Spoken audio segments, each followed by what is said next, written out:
알겠습니다. 자, 이번에는 전 세계 상황을 좀 짚어보겠습니다. 전 세계 코로나19 상황이 좋지 않습니다. 백신 접종이 시작이 되고는 있지만 재확산이 시작된 나라가 곳곳에 눈에 띕니다. 이번에는 그래서 브라질 상파울루에 거주하고 계시는 교민분을 한번 연결해서 그곳 상황 어떤지 얘기를 좀 나눠보겠습니다. 서주일 씨 나와 계신가요? 네, 있습니다. 네, 최근 브라질 코로나 상황이 어떻습니까? 지금 현재까지 브라질에서 코로나 걸린 사람이 한 1,400만 명 되고요. 그중에서 나은 사람이 한 1,300만 명 되고 사망자가 38만 명입니다. 예, 하루에 지금 숫자가 한 5만 명 정도 평균으로 지금 늘어나고 있는데 그게 지금 백신을 맞으면서 많이 지금 줄고 있는 상태입니다. 예. 그러면 일상생활에서 식당이나 상점 이용하는데 불편함은 없나요? 봉쇄가 이뤄지고 있습니까? 그러니까 금요일까지는 전부 다 봉쇄가 됐었는데 이번 토요일부터 문을 열어서 모든 이제 식당이나 뭐 바나 이 학교 뭐 교회 이런 것 전부 다 열렸습니다, 지금. 그 대신에 예. 11시, 오전 11시부터 오후 7시까지만 지금 영업을 하도록 정해져가 있습니다.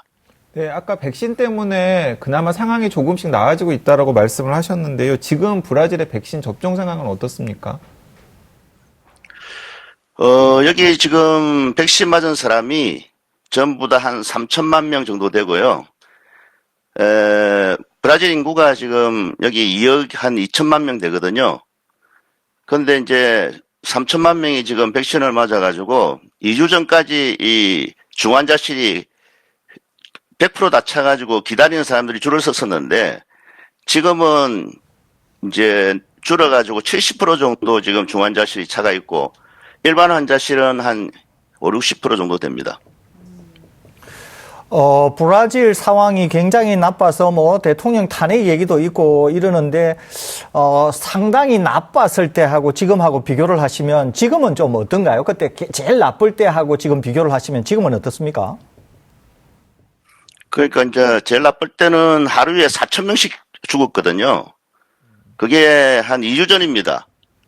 그런데 이제 백신 숫자가 점점 맞는 숫자 지금 60세 이상은 거의 다 맞았어요. 오. 그러다 보니까 이게 내려가가지고 지금은 하루에 한 1,500명에서 2,000명 정도로 내려갔습니다. 사망자가. 그러면은 이제 60세 이상은 거의 백신을 맞았다고 얘기를 해 주셨는데 젊은 층은 어떻습니까? 젊은 층의 확진이 빠르게 늘고 있다고 하던데요, 브라질에서. 예, 젊은 층은 확진은 뭐 좀 많이 늘었는데 그 젊은 사람들은 사망자가 거의 없습니다. 여기. 그래서 주로 이제 사망하는 사람들이 이 가난한 동네 사는 사람들, 어떤 다른 조치를 취할 수 없는 사람들이 그런 사람들이 죽는데 그 숫자가 지금은 이제 이 나이 든 사람들이 숫자가 그 사망자 숫자가 많이 줄기 때문에 예. 지금 제가 봐서는 얼마 안 있으면은 제가 봐서는 6월 달 정도 되면은 한 50% 이상이 이제 여기 백신이 맞거든요. 그러면은 훨씬 더 이제 많이 줄 거라고 생각합니다. 그 일상생활에서 마스크는 잘 낍니까? 마스크는 지금 이제 거의 습관이 돼가지고 쓰는데 그것도 이제 빈민촌에 있는 애들 뭐 이런 애들은 마스크를 잘 안 쓰고 다니요.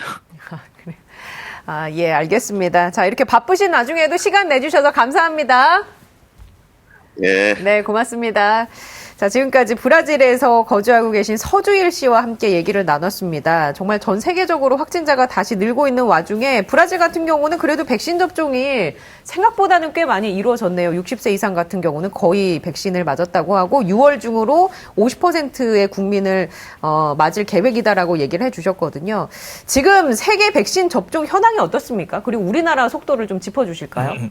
지금 사실은 세계 백신 현황이 그렇게 좋지가 않습니다. 전체적으로 보면은 이스라엘과 아랍에미리트 그리고 영국, 미국, 칠레 정도가 40%를 이제 넘은 상황이고요. 이제 우리나라 같은 경우에는 접종 속도가 좀 느려가지고 아직까지는 4.2%로 굉장히 이제 낮은 수준을 가지고 있고요. 종류별로 살펴보면은 아스트라제네카 백신을 네. 75%입니다. 그러니까 이제 설 교수님이랑 제가 이제 몇 차례 아스트라제네카 백신 없이는 전 세계적인 팬데믹 종식이 사실상 어렵다라는 걸 우리가 인정해야 된다라고 몇 차례 말씀을 드렸잖아요. 네. 그리고 또 아스트라제네카가 일부에서 제기되고 있는 혈전 의료에도 불구하고 전 세계 곳곳에서 지금 엄청난 양의 대량 접종이 진행되고 있다라고 이야기를 했는데 실제로 이제 이 숫자가 보여주는 것이죠.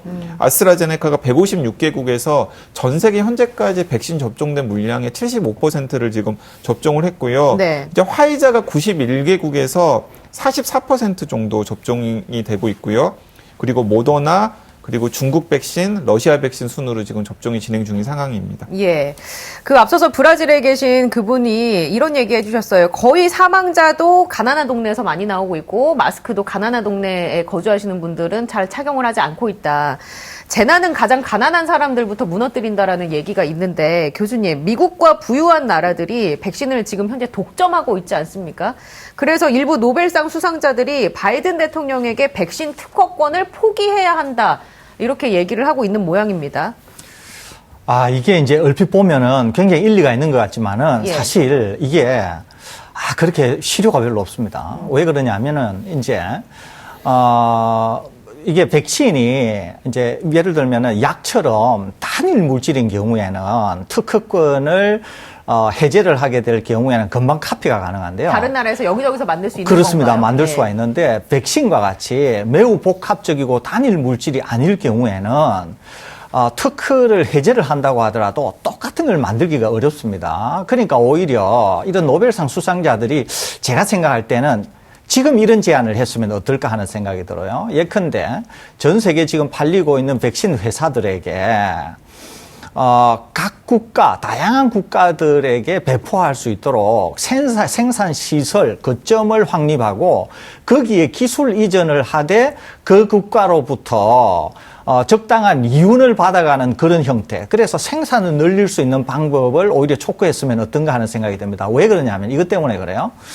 화이자가 지금 이제 임상시험을 다 끝내고 화이자가 예컨대 서울 또는 일본, 중국 또 어떤 나라 이렇게 하지 않습니까? 그러면 그것은 화이자 제품의 단일한 제품인데 생산 시설만 다른 거기 때문에 임상시험을 새로 하지 않아도 돼요. 그러는데 특허를 해제했을 경우에 우리가 특허권에 기반해서 한국에서 새로운 제품을 만들게 되었을 경우에는 완전히 동일하다고 볼 수 없기 때문에 임상시험을 통해서 정말 동일하다고 하는 걸 우리가 증명을 해보여야 됩니다. 그만큼 시간이 더 걸리겠군요. 그렇습니다. 그렇기 때문에 지금 제안한 이런 제안 방식은 그렇게 좋은 제안이라고 볼 수가 없습니다. 현실화되기도 어렵고 그렇기 때문에 오히려 전 세계가 지금의 백신 문제를 해결하기 위해서는 전 세계가 손을 잡고 오히려 개발 기업들에게 적당한 이유는 보장을 하되 생산을 할 수 있는 형태로 다양한 형태의 협력을 촉구하는 그런 방식이 되었어야 되지 않은가 이런 생각이 듭니다.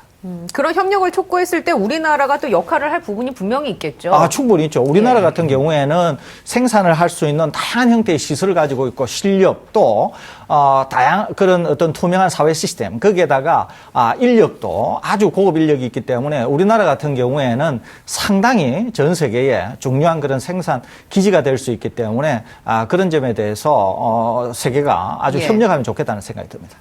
이런 가운데 유럽연합이 아스트라제네카 회사를 상대로 소송 준비에 들어갔다라는 내용이 들리던데 이거는 무슨 얘기입니까? 네, 그렇습니다. 이제 이런 뉴스를 보면은 아마 시청자분들께서 많이 헷갈리실 거예요. 예. 그러니까 아스트라제네카 백신에 혈전 부작용이 생겨서 쓰네 못 쓰네 하는 나라들이 유럽 나라들이었는데 그런 유럽 나라들이 아스트라제네카 백신이 제대로 수급되지 않아서 지금 백신 대란을 겪었기 때문에 거기에 대한 책임을 지금 아스트라제네카 본사에 이제 묻겠다라는 거거든요. 이게 이제 그 백신을 둘러싼 백신 정치가 얼마나 복잡 다단한지를 보여주는 예. 한 대목이라는 생각이 듭니다. 그러니까 이제 유럽연합 국가들이 아스트라제네카 백신의 부작용을 특별하게 문제 삼은 것은 무엇이냐면 그 백신이 제대로 수급이 되지 않고 있기 때문이에요. 그러니까 만약에 아스트라제네카 백신이 제대로 공급이 되어서 유럽 여러 나라들이 아스트라제네카 백신에 의존할 수밖에 없었다 그렇다면 마치 얀센 백신 부작용이 나왔음에도 불구하고 미국에서 얀센 백신 부작용은 실 그 부작용의 위험보다는 이익이 훨씬 더 크기 때문에 10대 4로 얀센 백신 모든 연령대에게 다 허용하기로 미국 정부가 허락하지 않았습니까? 이제 그것처럼 이제 유럽연합도 아마 아스트라제네카를 둘러싼 혈전 부작용에 대해서 그렇게 주목을 하지 않았을 가능성이 큽니다. 예. 이런 대목들을 좀 예의주시해서 살펴야 된다라는 생각이 듭니다. 알겠습니다. 브라질 사례를 통해서 좀 더 일반화시켜보면 코로나19에 의한 격차, 백신 격차 이런 것들이 좀 빨리 줄어들었으면 좋겠습니다. 자, 지금까지 서울대우 중앙대 약학대학 교수 강양구 TBS 과학전문기자와 함께 얘기 나눴고요. 건강한 하루 보내시기 바랍니다. 시청해주신 여러분 고맙습니다.